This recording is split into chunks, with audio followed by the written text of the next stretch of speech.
ఒక్కసారిగా నిన్న తెలంగాణ తొలి ముఖ్యమంత్రి కేసీఆర్ గారు బయటికి రావడంతో ఒక్క దెబ్బకి మూడు పిట్టలని చెప్పాలి. ఏంటా మూడు పిట్టలు? ఇక్కడ తెలంగాణ ముఖ్యమంత్రి రేవంత్ రెడ్డి, అక్కడ ఆంధ్రప్రదేశ్ ముఖ్యమంత్రి చంద్రబాబు నాయుడు, అండ్ ఇక్కడ బీజేపీ కూడా తన ఉనికిని చాటుకోవడానికి మాట్లాడిన మాటలు కూడా చూసినాం. ఒక్కసారి మనం ఆంధ్రజ్యోతి పత్రికల్లో వచ్చిన ఇక్కడ ఈ వర్షను అక్కడ ఆ వర్షను రెండు చూద్దాం. రాలే అంటే ఒక సామెత ఉన్నట్టు, వస్తే ఒక బాధ రాకపోతే ఒక బాధ. మేము ఆయనని ఫామ్ హౌస్కే పరిమితం చేసినాం, ఇంకా రాడు, అసలు ఆయన ఆరోగ్యం బాగాలేదని చెప్పేసి ఎక్కడ ఏ సమావేశంలో మాట్లాడినా కూడా అంటే ఒక సావును కోరుకునే విధంగా, అవి తప్ప ఎన్నడూ శుభం పలకరా అంటే ఏదో పలకరా అన్నట్టుగా సేమ్ ప్రతిసారి ఇదే. సో నిన్న అన్నిటికీ చెక్ పెట్టే విధంగా ఆయన ఓవరాల్ ప్రసంగంలోనే అర్థమైంది. గతంలో ఏ రకంగా గర్జించిండో నిన్న మొత్తం తెలంగాణ యావత్ ప్రజలకు మళ్ళా అధికారంలో ఉన్న కేసీఆర్ కనిపించిండు. నిన్న లక్షల మంది టీవీలకు అతుక్కుపోయి ఉన్నారు. ఏం చెప్తారు, ఎలాంటి భరోసా ఇస్తాడు, ఎలాంటి ఉద్యమం చేయబోతున్నాడు, ఇలా రకరకాల సమస్యలన్నిటికీ కూడా నిన్న జరిగిన విస్తృత స్థాయి సమావేశంలో ఒక పరిష్కారం దొరికింది. వీళ్ళు కూడా అదే పెట్టారు చూడండి, వస్తున్నా తోలు తీస్తా, 2 ఏళ్ళు మౌనంగా ఉన్నా తప్పదు కాబట్టి బయటికి వచ్చిన. మౌనంగా ఉంటే ఏంటంటే వీళ్ళు అది ఒక చేతగానితనంగా భావించారు. ఇంకంతా అయిపోయిందంటే మనం వేసిన పాచికలు మాత్రమే పారుతాయి అనే విధంగా ప్రతి సమావేశంలో ముఖ్యమంత్రి రేవంత్ రెడ్డి మాట్లాడిన మాటలు చూస్తున్నాం కదా. ఇక నన్ను ఇచ్చడానికైతే వాళ్ళ నోరు మొక్కాలి. మిమ్మల్ని ఊరేసిన పాపం పోదు మీది.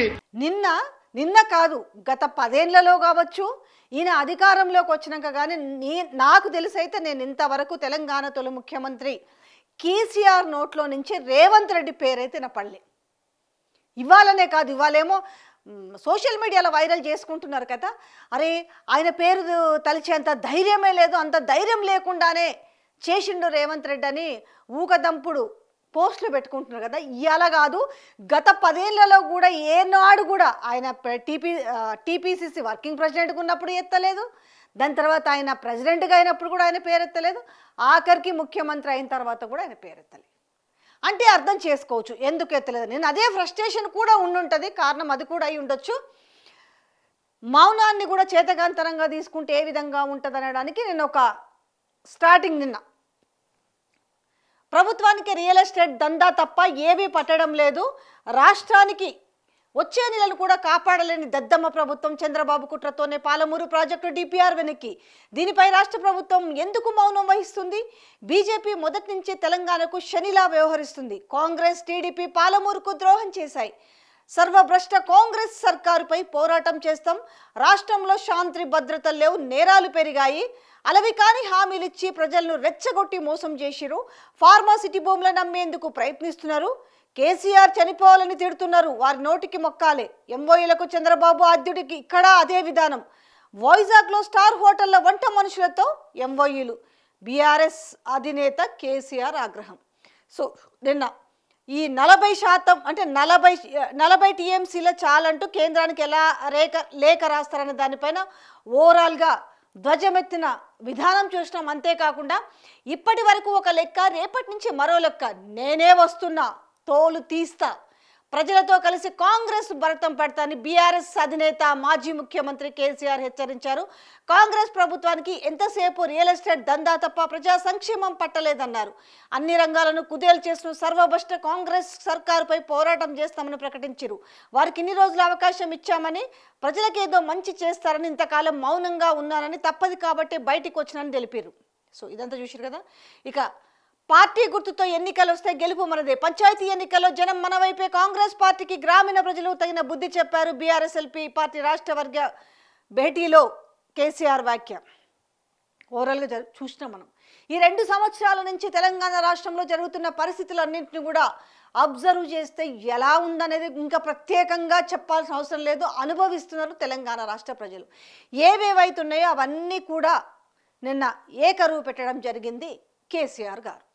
ఇప్పుడు ఏంటి వీళ్ళకు, ఇక అందరూ ఇలా మంత్రులు కలిపి ప్రెస్ మీట్ పెట్టి చెప్పలేక, కింద పడలేక, మీద పడలేక కేసీఆర్ పని అయిపోయింది, కేసీఆర్ ఆరోగ్యం మీద డౌట్ ఉంది, అసలు కేసీఆర్ ఇక బయటికే రాడు, ఇక కేసీఆర్ని మేము బయటికి రాకుండా చేసినాం. ఇట్లాంటి చిల్లర మల్లర మాటలకు నిన్న సమావేశంతో గతంలో కేసీఆర్ ఏ రకంగా అయితే ఒక గంభీరత్వాన్ని చూపించి ఏ రకంగా మాట్లాడతారో నిన్న చూసిరు. దెబ్బకు అందరు నోట్లు మూతబడ్డాయి. ఏం చేయాలి ఈరోజు? ఇక మళ్ళా చిల్లర మల్లర మాటలకు తెరలేపిరనే చెప్పాలి. మేము అదొకటి ఇదొకటి అడ్డం పొడుగు మాట్లాడి కిరికిరి మాటలు మాట్లాడి ఈ కారు కూతలు కూసి ఏదో చేస్తామనుకుంటే నడవదిగా. ఈ ఏళ్ళ దాకా వేరే కథ, రేపటి నుంచి వేరే తోలు తీస్తాం ఎక్కడికక్కడ. ప్రజలు ఖచ్చితంగా ఎక్కడికక్కడ నిలబెట్టే ప్రయత్నం చేస్తాం. అడుగున చెక్ చేస్తాం, ప్రతి విషయంలో చెక్ చేస్తాం. Sufficient time we have given. మేము తొందరపడి మేము ఎందుకు కన్నెర్రయ్యి మా ప్రభుత్వం పోయింది వీళ్ళు వచ్చింది అనేటువంటి ఒక పిచ్చి పిచ్చి అయ్యి అట్లా మేము చేయలే, అటువంటి వాడికి పోలే. ఇష్యూల మీద పోరాడుతున్నాం, ఒకే ఫీజు రియంబర్స్ మీద పోరాడుతున్నాం, ఇంకోటి పోరాడుతున్నాం, రకరకాల భూదందాల మీద, దోపిడీ మీద, లగచర్ల మీద, గిగచర్ల మీద పోరాడుతున్నాం. పార్టీ కొట్టాడుతున్నది, తప్పదు కాబట్టి కొట్టాడుతాం. ఇప్పుడు మొత్తం మొదటికే ముప్పొచ్చే పరిస్థితి ఉంది. ఇలా హడావుడిగా దెబ్బకు ఈరోజు మంత్రులతో అత్యవసర సమావేశం ఏర్పాటు, దాని తర్వాత ఇలా వరుస పెట్టి మంత్రుల ప్రెస్ మీట్లు. నేను ఒక్క మాట అడుగుతాను, సరే ఇక్కడ పక్కన పెడదాం, జర్నలిస్ట్ అనే ముచ్చట కూడా పక్కన పెడదాం. ఒక తెలంగాణ బిడ్డగా మాట్లాడుతున్నా, గొంతు చించుకొని పదే అరుస్తున్నారు కదా. 10 ఏళ్లలో ఏం జరిగిందో నిజంగా ఇలా తెలంగాణలో ఉన్న బిడ్డలకు తెలియదా? ఇలా తెలంగాణలో ఉన్న రైతులకు తెలియదా? తెలంగాణలో ఉన్న మహిళలకు తెలియదా? ఏ ఒక్క విభాగానికి తెలవకుండా ఉన్నారు ఇవాళ తెలంగాణ. గత 10 ఏళ్లకు ముందెట్లుండే ఇవాళ ఎట్లుండనే ముచ్చట ఇవాళ తెలియకుండానే ఉన్నారా? 3 లక్షల కోట్ల అప్పులకి ఈరోజు దాని 8 లక్షల కోట్ల అప్పులని ఇంకా పదే అబద్ధాలు వెదజల్లుతూ కాలం వెలుబుచ్చుతున్న తరుణం ఇంకా మర్చిపోతలేరా? ఇంకా దాన్నే వల్ల వేస్తున్నారు కదా. ఇక 2 ఏళ్ళు అయిపోయింది, ఇంకా మాకు 3 ఏళ్ళు ఉందని మాట్లాడుతుంటే పరిస్థితి చూస్తుంటే అంటే 2 ఏళ్లలో ఏమి జరగకపోయినా మేము 3 ఏళ్లలో ఏదో చేస్తామని చెప్పడమా? ఇవాళ నేను ప్రతి మాటకి అసలు సమాధానం చెప్పే అవకాశం ఉందా? ఏమైనా మళ్ళా చిల్లర మల్లర మాటలు మాట్లాడడం. దీంట్లో చూస్తున్నాం కదా, రోడ్డు మీద కాదు అసెంబ్లీలో చర్చిద్దామంట. ఇంకా అదొక్కటి పట్టుకున్నాను. ఎందుకో తెలుసా? అసెంబ్లీకి వస్తే, అందుకని నిన్న చెప్పాను కదా, అసెంబ్లీకి వస్తే మేము చాలా గౌరవంగా చూసుకుంటామనంటే మీ మాటలోనే అర్థం కనిపిస్తుంది కదా. మీరు అసెంబ్లీకి వస్తే ఆయన్ని ఏ రకంగా అవమానించి పంపించాలనేసి కంకణం కట్టుకొని ఉన్నారన్న విషయము, మిమ్మల్ని గౌరవంగా చూసుకుంటామని మీరు చెప్తున్నారు అనంటే ఒక భరోసా ఇచ్చినట్టుగా మీరు మాట్లాడుతున్న మాటల్లోనే తేట తెల్లమైంది కదా. ఆయన తెలంగాణ భవన్లో కూర్చొని ఆయన సమావేశం పెట్టుకుంటే ఆయన క్లారిటీగా చెప్పారు, మేము బహిరంగ సభలు పెడతాము, మేము తెలంగాణ కోసం పోరుబాట పడతాం, కొట్లాడతాము, సాధిస్తామని చెప్తే నీళ్ళని మళ్ళీ వీళ్ళకి ఒక హులుక్ ఏందనంటే రోడ్డు మీద కాదు అసెంబ్లీలో చర్చిద్దాం. ఎందుకంటే దీనికి సమాధానం చెప్పరు, సరైన సమాధానం ఉంది కదా. కృష్ణా గోదావరి జలాలపై సభలో చర్చకు సిద్ధమా? సభకు వస్తే గౌరవంగా చూసుకునే బాధ్యత నాది. అంటే ఇంతకు ముందు వస్తే మీరు అవమానించాలని డిసైడ్ అదే కదా. అంటే ఆయన స్థాయికి మేము ఎట్లాగూ ఎదగలేము కాబట్టి స్థాయి అంటే ఎక్కడి నుంచి వస్తుంది? ప్రజలకు చేసిన పనులను బట్టి ప్రజల్లో గుండెల్లో పదిలంగా ఉంటారు కదా, దాన్ని స్థాయి అంటారు. స్థాయి అంటే ఇన్ని రోజులు ఏదనుకుంటున్నారు? ఆయన స్థాయి వేరు, మీ స్థాయి వేరు అని అంటే, స్థాయి అంటే ఎవరు ఎంతగా ప్రజల్లో విశ్వాసం పొందిరు, ఎవరు ప్రజల గుండెల్లో చిరస్థాయిగా నిలిచిపోయారు, ఎవరైతే తెలంగాణని హక్కును చేర్చుకొని ఆ తెలంగాణని కాపాడుకోగలుగుతారు, ఎవరైతే తెలంగాణ కోసము అహర్నిశలు ఆలోచన చేస్తూ కష్టపడతారో దాన్ని స్థాయి అంటారు. స్థాయి అంటే ఏంటి? వేసుకు తిరిగే కార్లు, లేకపోతే వేసుకునే బట్టలు, లేకపోతే మనం పెట్టుకునే దాది కాదు కదా స్థాయి అంటే. ఎస్, మీకు అర్థమై ఉంటుంది. ఎన్నటికైనా ఆయన స్థాయికి మేము చేరలేమని అర్థమయ్యి ఈరోజు మీరు వస్తే చాలా గౌరవంగా చూసుకునే బాధ్యత నాది అని మాట్లాడుతున్నారంటే అంటే మీరు ఒక చాలా కుట్రతో ఉన్నారు కదా. ఈరోజు అసెంబ్లీకి రాలేకపోతున్నాడు అనేసి అసెంబ్లీకి రావడం కొత్త కాదు, అసెంబ్లీలో గర్జించడం కొత్త కాదు, అంశాలను రాబట్టుకోవడము కొత్త కాదు కదా ఆయనకి. కానీ ఈరోజు వచ్చేదో సామెత ఉంటుంది అన్నట్టు, పిల్లి ముందు ఎలక విన్యాసాలు అంటారు కదా, ఆ టైపుగా ఉంది మాట్లాడుతున్న మాటలు చూస్తుంటే. అందుకు తెలంగాణ ఇది కృష్ణా జిల్లాలో అంటే 36% చాలని సంతకం చేసింది కేసీఆర్. అందుకు తెలంగాణ ప్రజలకు క్షమాపణ చెప్పాలి. ఏపీలోని పట్టిసీమ ప్రాజెక్టును పొగిడింది కేసీఆర్.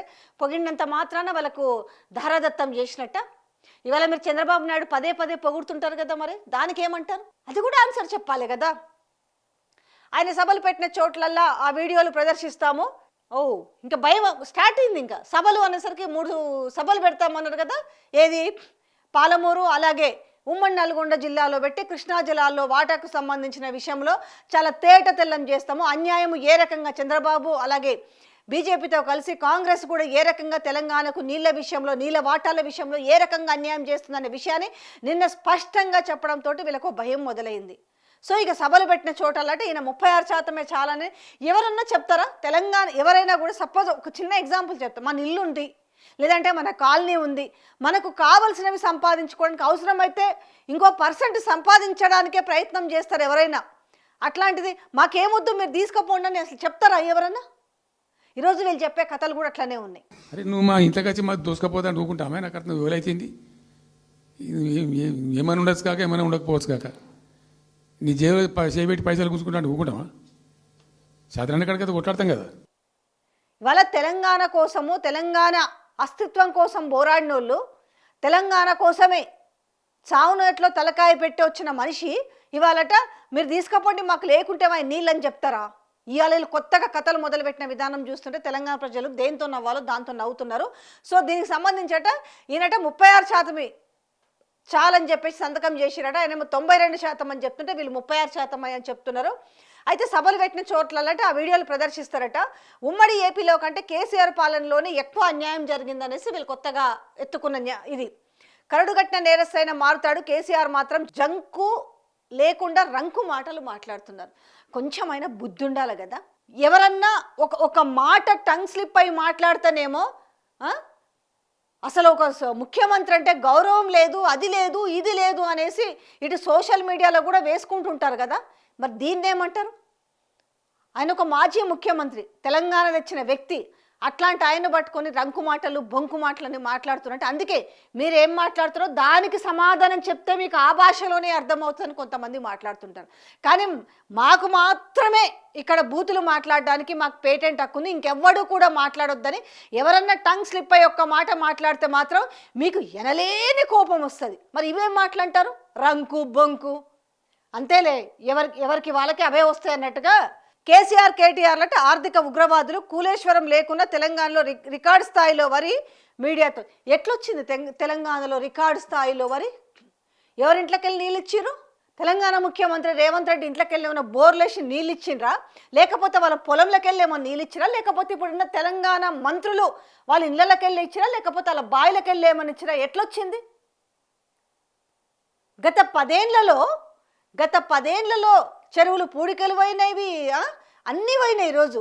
కానీ టక్కున మాత్రం ఉష్ మంత్రకాళి అనగానేసి వరి వండేసింది. అరే కనీసము తెలంగాణ ప్రజలు వింటున్నారు, మనం ఏం చెప్పాలి రికార్డు స్థాయిలో? మరి గతంలో ఎందుకు వండలేదు? ఇదే 2014కి ముందు మరి ఏమీ లేవన్నట్టున్నారు కదా, ఎందుకు పండలేదని దానికి కూడా సమాధానం చెప్పాలి కదా. మీడియా ఇలాంటివి ఏమైనా క్వశ్చన్స్ అడిగారనుకో థ్యాంక్ యూ అని లేచిపోతాడు. మన ఇలా జరిగింది కదా. దానం నాగేందర్ గురించి ఏంటంటే మీరు మిగతా వాళ్ళు అటెక్ట్ వస్తాయి అనేసి ఒక దరిద్ర ఒక ఫిలాసఫీ చెప్పారు మంత్రుల విషయంలో, మంత్రులు కాదు ఎమ్మెల్యేల విషయంలో, ఫిరాయింపు ఎమ్మెల్యేల విషయంలో. ఇప్పుడు ఇట్లాంటి విషయాలలో దానం నాగేందర్కి ఏంటి అని అంటే ఆయనే పోయి అడగండి. మరి గ్లోబల్ సిటీ గురించి మాట్లాడితే థ్యాంక్ యూ అనేసి లేచిపోయిండు. ఇప్పుడు చూడు మాట్లాడుతున్న మాటలు చూడండి, ఎట్లా వస్తుంది ఊకనే వరి రికార్డు స్థాయిలో వరి. మరి అప్పుడు ఎందుకు రాలేదు? అప్పుడు కూడా కాంగ్రెస్ ప్రభుత్వ పాలన చాలా రోజులు ఉంది కదా, మరి టీడీపీ కూడా రాష్ట్రంని ఏలింది కదా. మరి ఆ టీడీపీ హయాంలో కానీ లేకపోతే కాంగ్రెస్ పార్టీ హయాంలో కానీ ఎందుకు రాలేదు? దానికి సమాధానం ఎవరు చెప్తారు? మీరంటే కాంగ్రెస్ పార్టీకి కొత్తగా వచ్చిండొచ్చు, అందులో ఉన్న వాళ్ళు లేరా? ఇప్పుడున్న మంత్రులు లేరా? ఉత్తమ్ కుమార్ రెడ్డి ఉన్నారు, బట్టి విక్రమార్క ఉన్నారు, శ్రీధర్ బాబు ఉన్నారు, పొన్నం ప్రభాకర్ ఉన్నారు, ఇదంతా వాళ్ళే కదా, కాంగ్రెస్ నుంచే కదా, రియల్ కాంగ్రెస్ వాళ్ళే కదా. వాళ్ళు చెప్తారా సమాధానము? ఇవాళ మీరు పోయి 6 కాలం కష్టపడేసి మీరు మొత్తం పారలు గడ్డపారలు పెట్టి 9 నీళ్ళు తెచ్చి రైతులకు ఇస్తే రికార్డు స్థాయిలో వరి పండిందా? కృష్ణా జిల్లాల విషయంలో ఉమ్మడి రాష్ట్రంలో కంటే కేసీఆర్ 10 ఏళ్ల పాలనలోనే తెలంగాణకు ఎక్కువ అన్యాయం జరిగింది. కృష్ణా జిల్లాలో ఏపీకి 511 టీఎంసీలు అంటే 64%, తెలంగాణకు 299 టీఎంసీలు అంటే 36% చాలని సంతకం పెట్టింది కేసీఆర్. ఆ సంతకంతో మహబూబ్ నగర్, రంగారెడ్డి, ఖమ్మం జిల్లాలకు మరణశాసనం రాసింది ఆయనే. ఆ పాపానికి ప్రజలు కేసీఆర్ క్షమాపణ చెప్పాలి. ఉమ్మడి రాష్ట్రం కంటే కేసీఆర్ సీఎంగా ఉన్న 10 ఏళ్లలోనే తెలంగాణకు నీటి విషయంలో ఎక్కువ నష్టం జరిగింది. కాంగ్రెస్ హయాంలో ప్రారంభమైన భీమా, నెట్టెంపాడు, కోయిల్ సాగర్, కల్వకుర్తి, పాలమూరు, రంగారెడ్డి, డిండి, ఎస్ఎల్బీసీ, సీతారామసాగర్, కొడంగల్, నారాయణపేట ఎత్తిపోతల పథకం ఇలా కృష్ణానదిపై ఉన్న ఒక్క ప్రాజెక్టు కూడా 10 ఏళ్లలో పూర్తి చేయలేకపోయారు. అసలు కృష్ణా గోదావరి జిల్లాల విషయంలో ఇప్పటివరకు ఎప్పుడేం జరిగింది, ఎవరేం చేశారని చర్చించేందుకు సిద్ధమట. ఇక్కడ ఏంటి, పాలమూరు రంగారెడ్డి, మహబూబ్ నగర్ రంగారెడ్డికి సంబంధించింది 90% పూర్తయిన తర్వాత మిగతా 10% పూర్తి చేయడానికి 2 ఏళ్లలో ఏమైంది? దానికి కూడా సమాధానం ఉండదు. ఇక్కడ ఏంటి అంటే మనం మొత్తం కూడా 5 ఏళ్ళు కూడా మనం రాజకీయం గురించే మాట్లాడాలి. ఇక మొన్నతోటి ఏమైంది, సర్పంచ్ ఎలక్షన్లో బాగా ఎదురు దెబ్బ తగిలిన అంటే చావు తప్పి కన్నులొట్టపోయిన అంశం చూసినావు కదా. ఈ నేపథ్యంలో ఇంకా ఏదో బయటికి మాత్రం బీరాలు పలుకుతున్నా, లోపల ఏ విధమైన భయం ఉందనేది అర్థమవుతుంది. ఈరోజు ఎక్కడ మళ్ళా రాలేదని చెప్పి బయటకు వచ్చి ఆయన కేవలం భవన్లో మాత్రమే మాట్లాడేసి విస్తృత స్థాయి సమావేశంలో మాట్లాడేసి ఏదో ప్రెస్ మీట్లో మాట్లాడిపోతారు అనుకున్నారు. ఎప్పుడైతే బహిరంగ సభలు అన్నాడో, నీళ్ళ కోసం కొట్లాడతామన్నారో, నీటి వాటా కోసము పోరాడతామని చెప్పిరో, అప్పుడు మళ్ళా భయం స్టార్ట్ అయింది. ఎక్కడ మా ఉనికి పోతుందనే భయం మొదలైంది వీళ్ళకంతా కూడా. వచ్చి తోలు తీస్తానడు కదా, నిజంగా అన్నీ కూడా తోలు తీసి మంచిగా ఇట్లా తోలు పీకి మంచిగా ఉప్పు కారం పెట్టి ఎండకు ఆరబెడతారనే భయం మొదలయ్యి మళ్ళీ అబద్ధాలకు దిగబడ్డారు. ఎంత అబద్ధాలు ఆడినా నిజం అనేది ఎక్కడ పోదు కాబట్టి సో బాజాబ్తా బజార్లో నిజాలన్నీ ఒలిచిపెట్టే. తోలు తీయడం అంటే ఏంటిది, నిజాలనే రూపంలో తోలు తీసి పక్కన పెడతా అని చెప్పిండు. ఒక్కొక్కరు తోలు తీస్తామని చెప్పడానికి ఏంటి దాని మీనింగ్ అంటే ఇది.